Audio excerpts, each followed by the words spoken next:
और अष्टमी जयंती में अब बात करते हैं बिहार के आदित्य हत्याकांड की, जिसमें एक के बाद एक नए खुलासे हो रहे हैं। दरअसल छपरा में जिहादियों ने 10वीं के एक छात्र को सिर्फ इस वजह से चाकू से गोदकर मार डाला क्योंकि उसने खास समुदाय के कुछ छात्रों को स्कूल आने वाली लड़कियों को छेड़ने से रोकने की जरूरत की थी।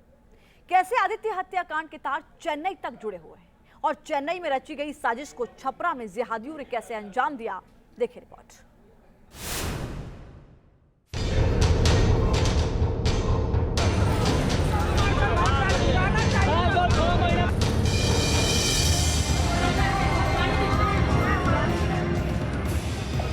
अपराध बेहिसाब करा रहा बिहार।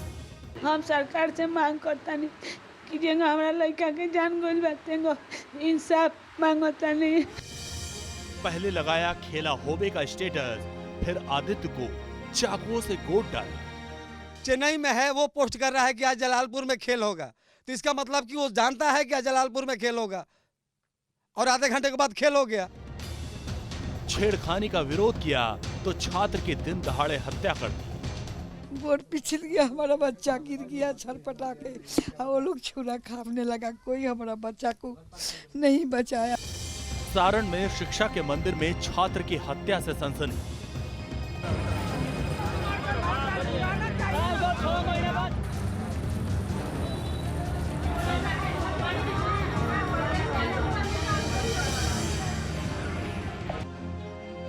नीतीश बाबू, बिहार में ये जंगल राज नहीं तो और क्या है, जहां 7 जिहादियों ने मिलकर दिन दहाड़े 10वीं के छात्र आदित्य की सिर्फ इस वजह से हत्या कर दी क्योंकि उसने छेड़छाड़ का विरोध किया था।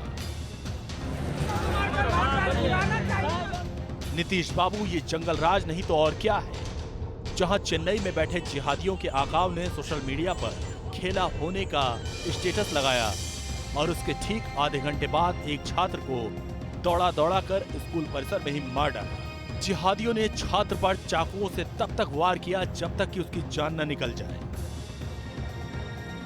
छपरा के छात्र आदित्य की हत्या से बचा बवाल थमने का नाम नहीं ले रहा, लेकिन अपने जिगर के टुकड़े को खोने वाले माँ बाप की कराने वाली आवाज बिहार के सीएम नीतीश कुमार और डिप्टी सीएम तेजस्वी यादव तक नहीं पहुंच पा रही। जब वो कैंपस के अंदर जा रहा था या आ रहा था, तभी वहाँ पे घात लगाए 4-5 लोग जो हैं थे।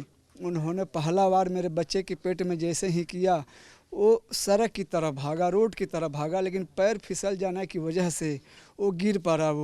जब वो गिर पड़ा तो उसके बाद जो वहाँ हत्यारे मौजूद थे, उन्होंने मेरे बेटे की हत्या कर दी और वहाँ से फरार हो गए। सर, मिली जानकारी के मुताबिक छपरा के बटकेशरी गांव में रहने वाला आदित्य कुमार जलालपुर हाई स्कूल में 10वीं का छात्र था। उसके साथ ही पढ़ने वाले 7 जिहादियों ने 21 सितंबर को स्कूल के अंदर ही चाकुओं से गोदकर उसकी हत्या कर दी। कातिलों के नाम तैफ, साहिल और अरशद है। बताया जा रहा है कि तैफ, साहिल, अरशद समेत 7 छात्र अक्सर स्कूल में पढ़ने वाली लड़कियों के साथ छेड़छाड़ किया करते थे। आदित्य ने लड़कियों से छेड़छाड़ का विरोध किया तो इन लोगों ने बड़ी बेरहमी से उसकी हत्या कर दी।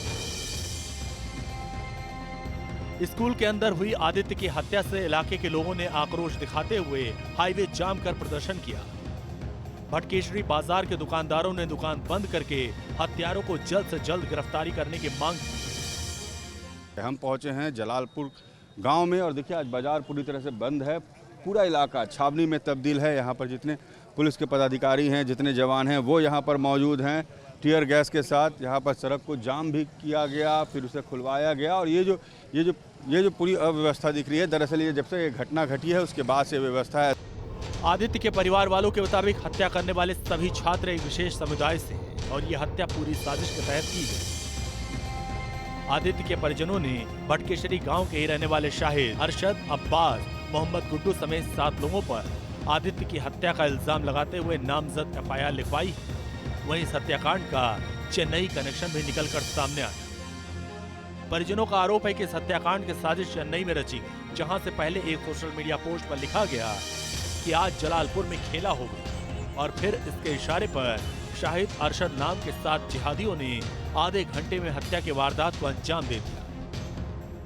चेन्नई में है, वो पोस्ट कर रहा है कि आज जलालपुर में खेल होगा, तो इसका मतलब कि वो जानता है कि आज जलालपुर में खेल होगा और आधे घंटे के बाद खेल हो गया। तो हमें सरकार से यही आग्रह है कि उन लड़कों को फांसी ही देनी चाहिए, ये नहीं कि जुमलाइज में छोड़कर और उसको 2 साल के बाद छोड़ दिया जाए और फिर वो बड़ा आतंकवादी बने। छपरा में तनाव है, हर तरफ पुलिस का पहरा है। पुलिस इस हत्याकांड के बाकी आरोपियों की तलाश में जुटी हुई है। साथ इस हत्या के पीछे का मोटिव जानने की कोशिश की जा रही है। हत्या का कुछ मोटिव पता चला, क्यों बच्चे की हत्या कर दी? हत्या करने वाले भी और जिसकी हत्या हुई दोनों सब ही क्लास में पढ़ते थे और अंदरूनी बात कर लेकर के आपस में तनाव था, इसलिए उसकी हत्या हो गई। तो ये जितने मारने वाले जो बच्चे थे समुदाय विशेष के बच्चे थे, इसको लेकर भी तनाव है? न, ऐसी कोई विशेष बात नहीं है। इस वारदात के बाद सियासत भी गर्मा रही है। जन अधिकार पार्टी के अध्यक्ष पप्पू यादव ने आदित्य के परिवार से मुलाकात की, वहीं बाकी सियासी पार्टी के नेताओं का जमाना लगना भी शुरू हो गया।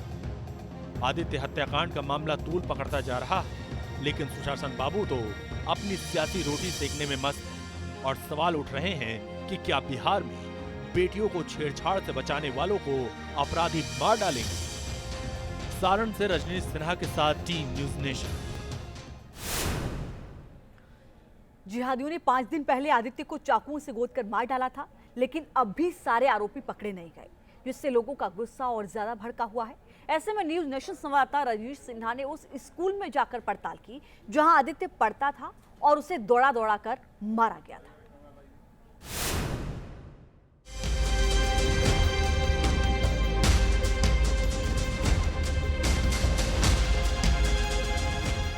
आदित्य हत्याकांड में एक के बाद एक नए खुलासे हो रहे हैं।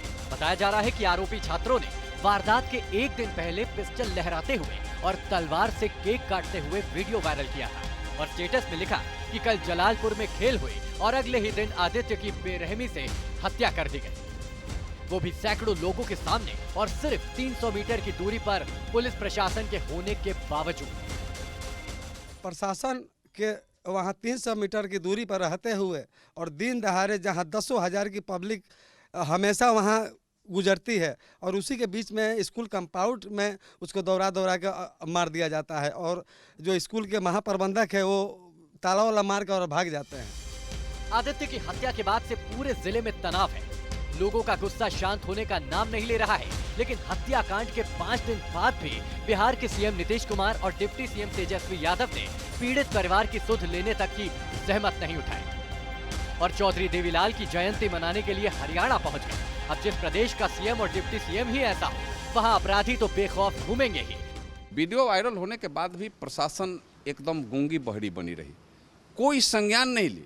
और मैं समझता हूं कि अगर प्रशासन संज्ञान ली रहती तो फिर आदित्य की हत्या नहीं होती। उसको छोड़ी और वह कटार कहाँ से मिला, यह बात है। उसके पीछे और किन लोगों का हाथ है, उन लोगों को भी हमें लगता है कि तहकीकात के घेरे में ला करके उनके ऊपर भी जांच होना चाहिए। सूक्ष्म जांच कर करके जो नेम्ड नहीं भी हैं वैसे लोग हैं तो उनके ऊपर भी कार्रवाई होनी चाहिए। इस बीच न्यूज़ नेशन की टीम उस स्कूल में पहुंचे जहां आदित्य की हत्या कर दी गई। कि यहाँ पर लगातार लोगों के आने का सिलसिला जारी है। लोग यहाँ पर पहुँच रहे हैं, अपनी अपनी बात रख रहे हैं। आज तो क्या कारण यहाँ पर क्यों घटना घटी, क्या घटना घटी? इस स्कूल में घटना घटी, इस कैंपस में दिन दहाड़े, और यहाँ के टीचर लोग एक आवेदन लिख कर दिए हैं और एक ही टीचर तमाम शिक्षकों का साइन कर देता है उस आवेदन पर कि हमारे कैंपस में कोई घटना नहीं घटी है। तो जो शिक्षक अपना पीछा छुड़ाने के लिए इस तरीके का एप्लीकेशन देते हैं, हम तो प्रशासन से कहेंगे कि उन पर भी कार्रवाई। स्कूल परिसर में दिन दहाड़े आदित्य की हत्या के बाद आक्रोशित लोगों ने गुस्सा उतारकर पूरे स्कूल को तहस नहस कर दिया। क्लासरूम से विद्यालय परिसर तक तबाही का मंजर नजर आ रहा है। तस्वीरें आपको हम दिखा रहे हैं इस वक्त जलालपुर हाई स्कूल के अंदर की, और देखिए किस तरीके से यहाँ तोड़ फोड़ मचाया गया है। दरअसल लोगों में इतना आक्रोश था, स्थानीय लोगों में, कि लोगों ने पूरे स्कूल को तबाह कर दिया है। देखिए तबाही की तस्वीर, दरवाजे टूटे हुए हैं, तमाम जो बेंच हैं वो टूटे हुए हैं। किस तरीके से ये पूरे स्कूल को तबाह किया लोगों ने, इस गुस्से में कि आखिर ये कैसा स्कूल है जहाँ बच्चे अपना भविष्य बनाने आते हैं और यहाँ पर उनकी हत्या हो जाती है और कोई उन्हें बचाने वाला नहीं। देखिए स्कूल के दरवाजे पर ताला लगा है, मगर लोगों में गुस्सा इतना था कि दरवाजा तोड़कर लोग अंदर चले गए। जाहिर है कि बिहार में अपराधी बेखौफ होकर वारदातों को अंजाम दे रहे हैं। सुशासन बाबू नीतीश कुमार की सरकार में लोग दहशत में जी रहे हैं और अपराधियों के हौसले तो बिल्कुल बुलंद हैं। सरकार की नाकामी के चलते बिहार की पुलिस अपराध और अपराधियों पर लगाम लगाने में पूरी तरह से नाकाम नजर आ रही है। पटना से रजनीश सिन्हा के साथ टीम न्यूज नेशन।